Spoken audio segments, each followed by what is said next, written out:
The orcs battled among themselves, and one orc said that Groktar finally shattered Gul'dan's skull. Another claimed it was a masterful axe strike. Groktar solemnly stated that Gul'dan had fallen in fierce combat, assured that the gods of war would welcome him to the eternal battlefield. The others raised their glasses to victory, and Groktar lifted his drink, filling his mug and taking a sip. He grimaced, remarking that it tasted strange, perhaps a bit tangy and prickly, likely due to the blood. As he made his way home, Groktar suddenly screamed and collapsed, calling out for the witch doctor. The other orcs, feeling unwell themselves, searched desperately for someone to help. One orc wondered aloud what was happening, having never encountered such a phenomenon, neither curse nor enchantment. Suddenly Lion, enraged, appeared on horseback, commanding his soldiers to eradicate them all without mercy. A horde of soldiers rushed in, only to find their corruption resistance put to the test. They were ordered to open fire and eliminate every last orc. The orcs recoiled in fear at the sight of humans, only to be swiftly cut down by their adversaries. Lion discovered that the Battle Axe tribe had been annihilated, making the entire orc race his new enemy. He vowed to eradicate all orcs from the hidden quest field. Hari informed Lion that the mission had changed. Lion agreed, deeming it a superior objective. Addressing his soldiers, he declared it was time to uphold the light.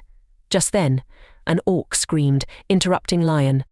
With a green aura surrounding him, the orc accused Lion of cursing the river's water, branding them all as cowards who dared to call themselves warriors.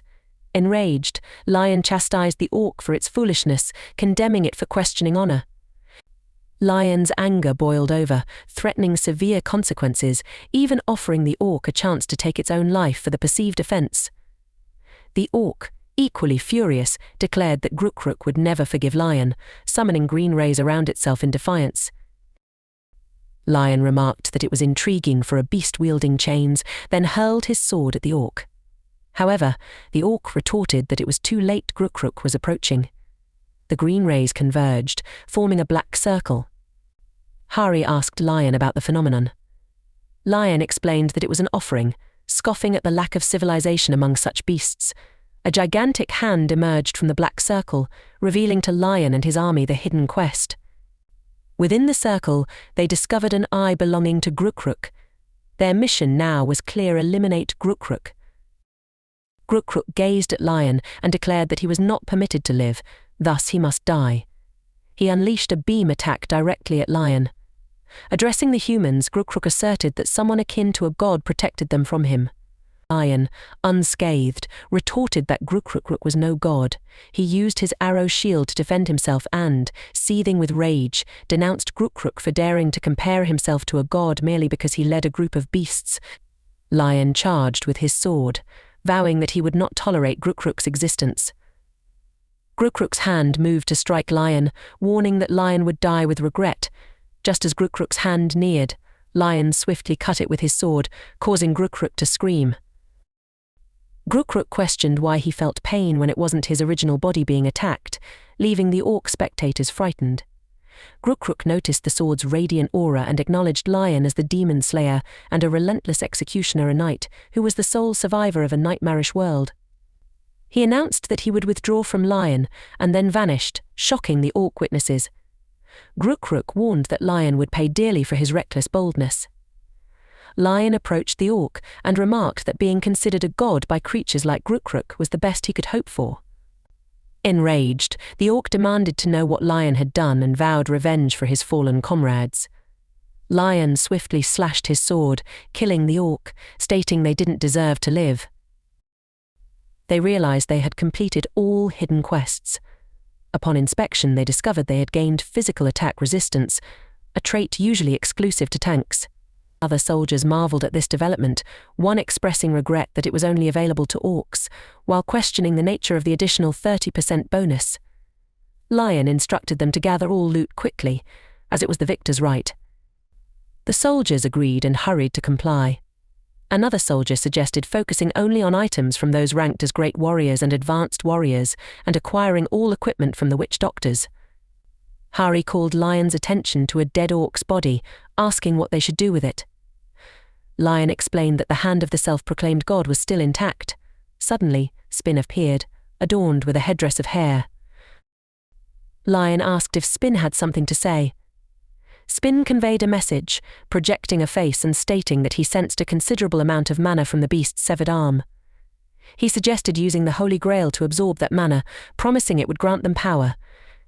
Lion pondered this revelation and produced a shining glass, dropping something onto the giant hand.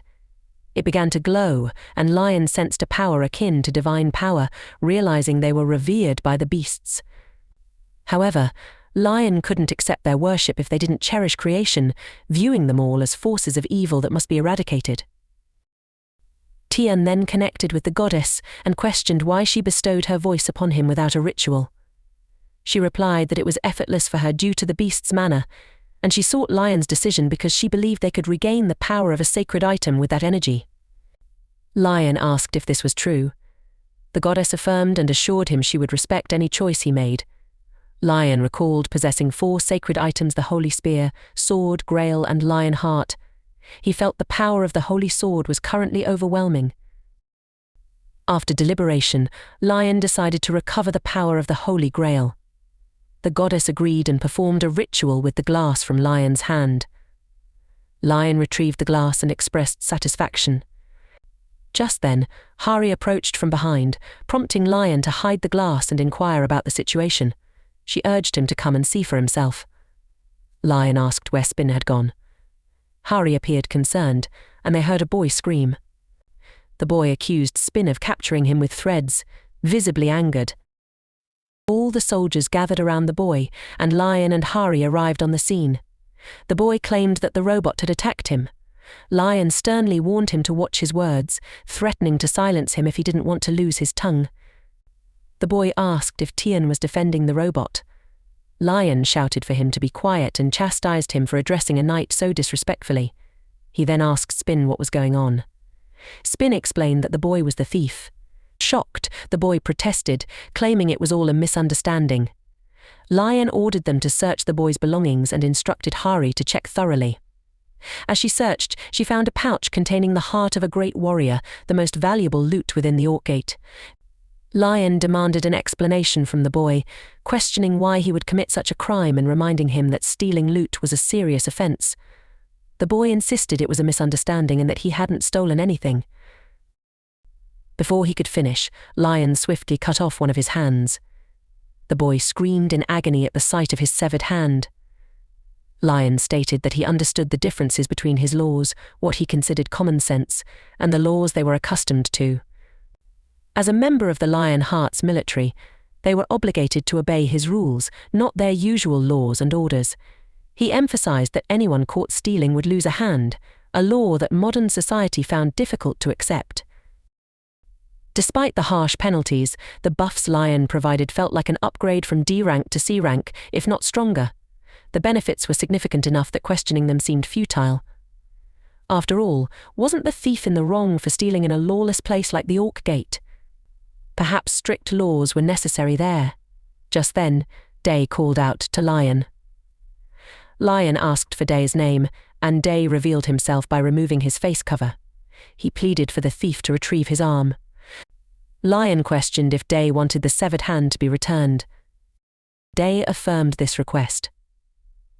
Lion stated firmly that restoring the hand would undermine the purpose of the punishment, and Day's protest undermined the severity of Lion's law. Day acknowledged this, explaining they had lived by different ideals until Lion had just established his rules. He requested Lion to consider giving the boy a chance, appealing to reason. Lion found this reasonable and accepted, prompting Day to apologize. Lion commented that Day should be grateful for having a comrade who spoke sensibly. He then took out the glass and poured water over the boy's severed hand. The boy was astonished to see his hand reattach itself. Day, equally shocked, knew even an S-rank healer could only replace an amputated limb, not regenerate it. Lion's combat prowess and healing ability surpassed even that of an S-rank healer, prompting Day to question if one person could possess such power. Lion instructed the boy to leave his sight, forgiving him this time due to respecting the laws of his world. However, Lion emphasized that the boy had forfeited his rights. The boy apologized and expressed gratitude. Lion announced that those willing to join his military could take their share of the loot and stay, while those who didn't could leave. The knights exchanged glances, determined to join no matter what. Lion assured them that he believed they were all capable and would begin with training soon. He instructed everyone to gather their loot as they prepared to leave. As they collected their belongings, the knights were pleased with their haul. Hari asked Lion about the next training session. Lion responded that it would involve physical training. After returning to their world, Do-han approached Day to inquire about his condition, noting that he seemed worn out from a gate raid. Day admitted to participating and expressed his eagerness to stay active. Concerned, Do-han advised Day to rest occasionally, which Day agreed with. Soon after, Hari announced the arrival of Lion and Spin. Lion congratulated everyone for passing what he considered a simple test. He acknowledged they were slightly lacking to join his military, but reassured them it could be improved. Day questioned if the Orkgate raid was the simple test. Lion elaborated that he had observed various issues during their battle, with the most critical being their physical condition. Therefore, he planned to initiate rigorous physical training based on his Kingdom's Standing Army manual, starting that day. Day wondered if this training manual resembled medieval muscle training techniques. Lion continued, emphasizing that training the body meant training the muscles to endure and surpass their limits. He cited Gratus the Giant Slayer, the creator of the Standing Army's training manual, who once said that humans grow stronger through adversity-wise words. Lion remarked. The others were taken aback, wondering how they could beat each other. Lion grew angry, demanding to know how soldiers who defended the kingdom should train. He insisted they must train harder than farmers, and Gratus' words were about efficient training pushing soldiers to their limits, allowing their muscles to grow stronger through strain and subsequent healing. This not only strengthened their muscles but also improved their reflexes to avoid future injuries. His audience was shocked and concerned. Lion pointed and ordered them to begin sparring with each other. Hi guys, don't forget to like, comment and subscribe if you enjoy the content.